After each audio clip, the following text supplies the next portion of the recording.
Alright, today June 22nd, and we got all these belts, but new splices on them. These are the short ones here. There's one belt has a splice in the center of it because last year it got caught and tried to bail itself up, so we had to cut it to even get it out of the baler.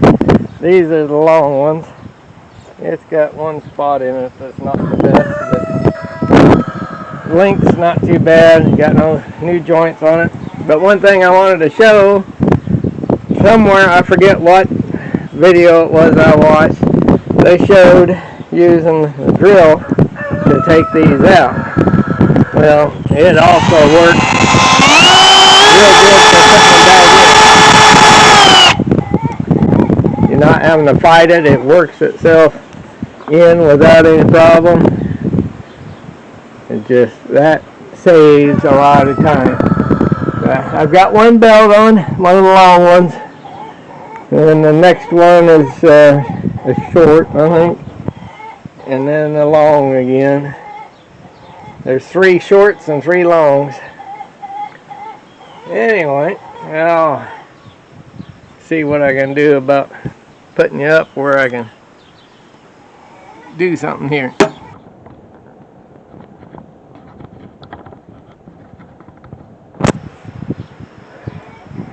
Probably won't be able to see a whole lot, but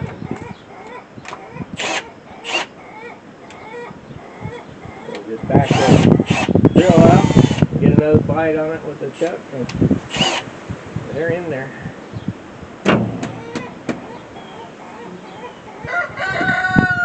There, now I need a short belt.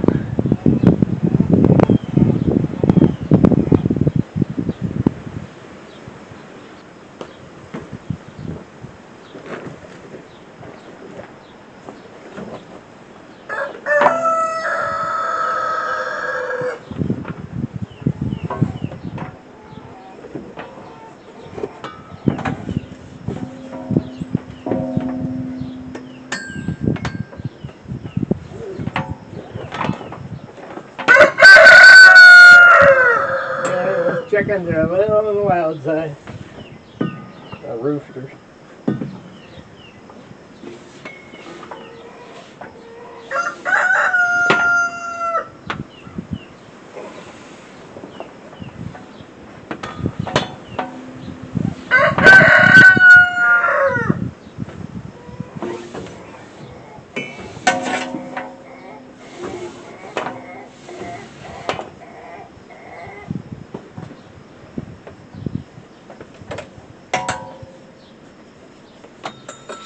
Probably another year I'm going to need to put new belts on.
Back over there. Yeah, you're not really seeing much of anything.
Still works a lot easier with 2 people, but don't have that luxury most of the time.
A little tricky getting a hold of the very end of it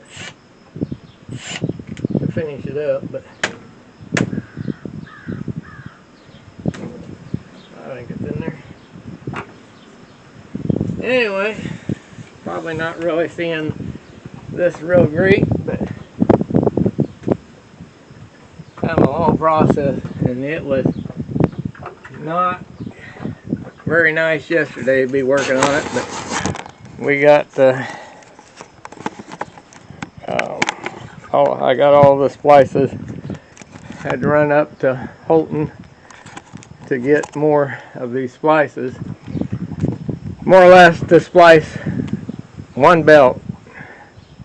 You get enough in the kits for 2 belts, and the kit was like $62. I think if I order them through Shoop or something that way, I think they're like 50 some dollars, but these are more or less the factory splices, the way this baler came.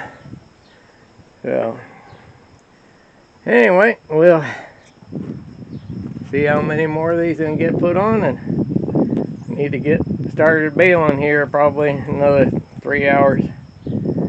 Alright, I'll bring you back.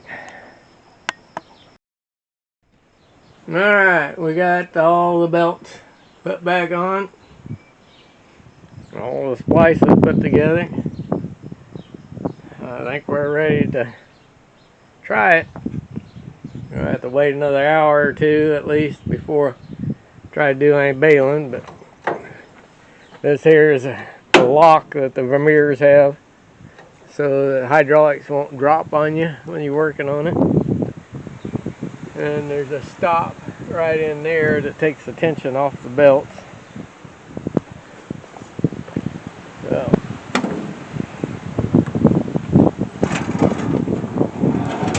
I gotta adjust the hydraulic tension back up.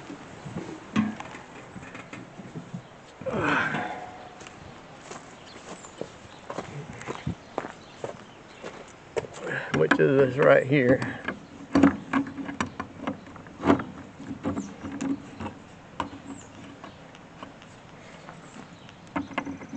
It's tight enough. It's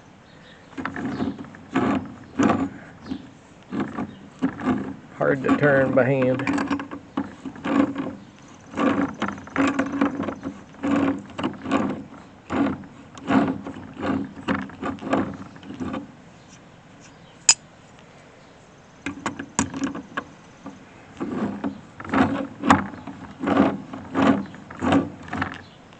Okay, that bottomed out. I'll back it off just a little bit. set the lock nut.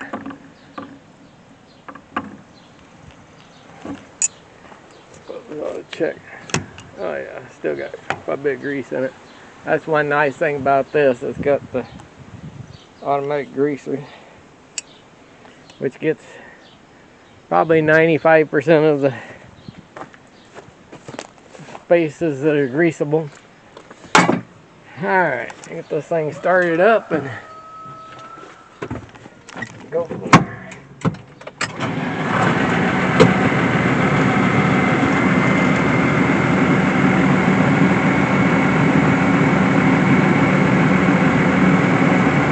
Raise that up.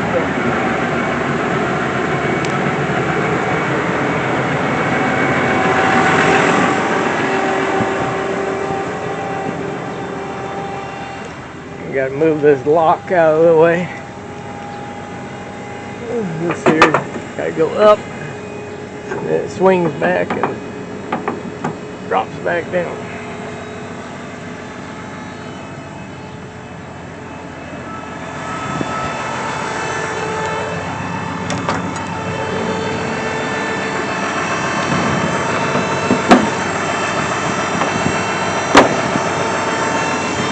One nice thing about this is it's got a button on it where you can override the PTO.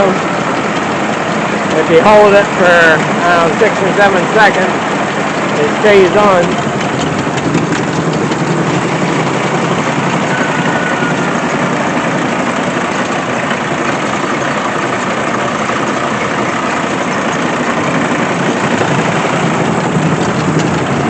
And you just bump it again, shuts it off.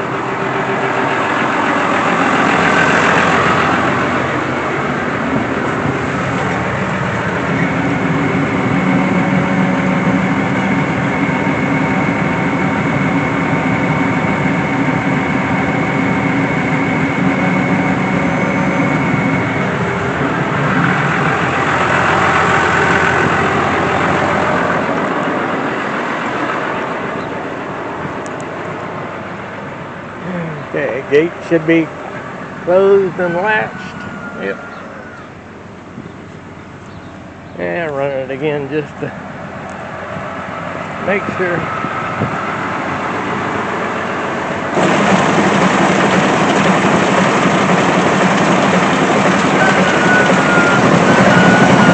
It looks like it's another year.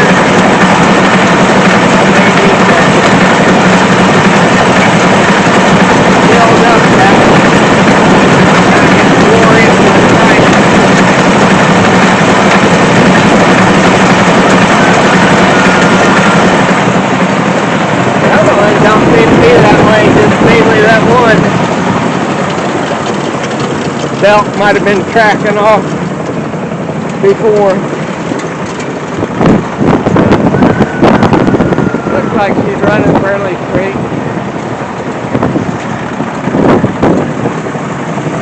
Alright, probably bring it back when we get into the field.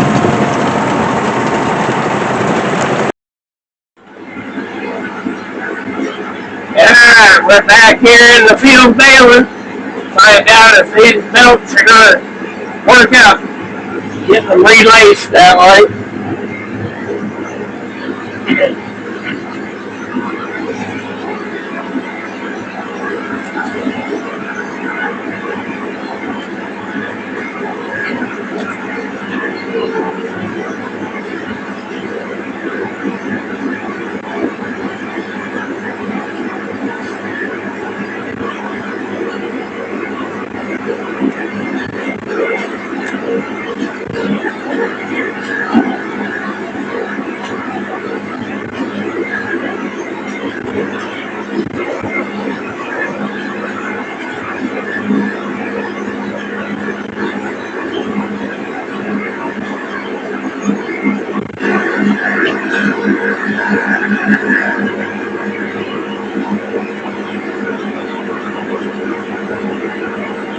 Kind of worried about this wind the way it is. They were showing gusts of 36 miles an hour yesterday afternoon. Not a whole lot different today. Luckily, these windrows aren't that heavy. They're sitting down pretty low, so the wind hasn't messed them up much.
Well, at least that bale looks like it's net wraps on it good.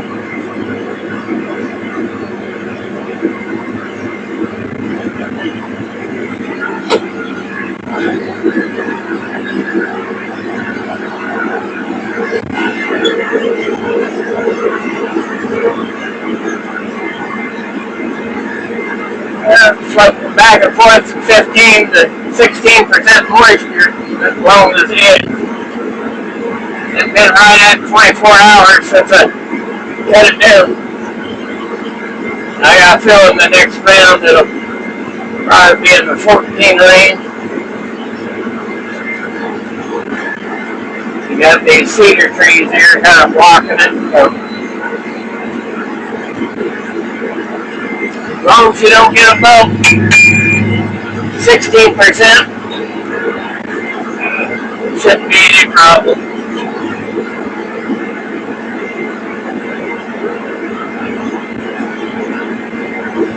Alright, I'll bring it back a little later. Yeah, it didn't take long. The second round, we're looking at 10% moisture. Just that outside round had a little bit of blockage from the wind and let it dry. The highest spot I saw was like 16, but it's floating back and forth. 14, 15, 16 and back. But it's staying pretty solid at 10% moisture right now. Anyway, I'll bring you back. We're getting down to, we got about 4 windrows left. We've only got about 12 bales on this. I think there's around 6.5 acres here. I think we got 35 bales last year, if I remember correctly. And I don't know, 26, 36, something like that. This year we were kind of in the street where we didn't get the early moisture.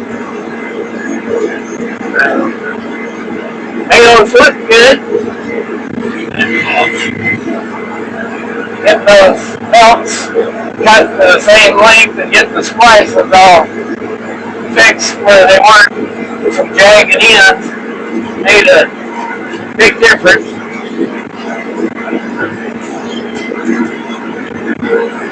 Granted, those splices aren't the cheapest, but I think they're alligator splices or something like that.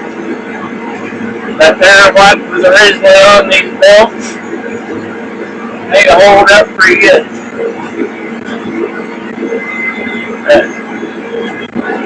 Got 3 more windrows there after this one, and then you can't really see it from here, but there's another, I think 5 acres or something that he kind of pastures some feeders in that will be cut, or we cut in. I got bailed in yet. I think it's going to do better than what this is.